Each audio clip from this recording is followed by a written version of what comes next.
Okay, they said yes, and you're walking into a company to present to the whole team. Maybe it's 10 people, maybe it's 40, and you're standing there thinking, what do I even say to these people? Well, here's what I do. First, this is not a product demo. I'm not walking in and opening up my laptop and going, let me show you all the features. Nobody wants to sit through that. They'd be on their phone in 5 minutes. This is an education session.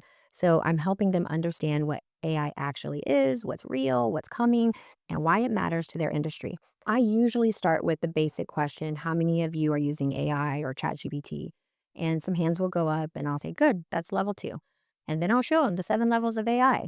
And then I'll say something like, what if instead of going to a website and asking questions, the AI actually lived inside your system, already reading your emails, already in your Slack or Teams, and it worked for you? That's the jump from chatbot to AI employee. And I let them sit with that for a minute. Then I walk them through what an AI agent actually is. An AI agent is where you start seeing work happen on a schedule.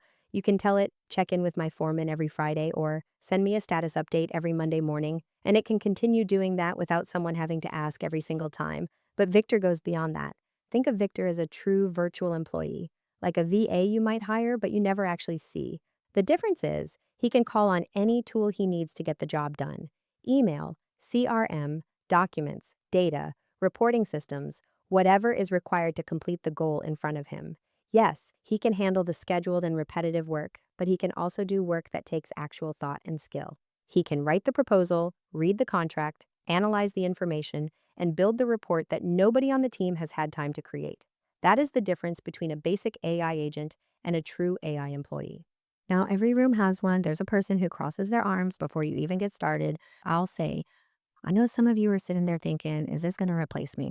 Victor is not going to replace you. He's going to do the work that nobody wants to do anyway, and nobody has the time for. He's going to do the thing that falls through the cracks at 4 p.m. on a Friday. He is your backup, not your replacement. The skeptic in your room just needs someone to acknowledge their concern out loud. Once you do that, they usually come around.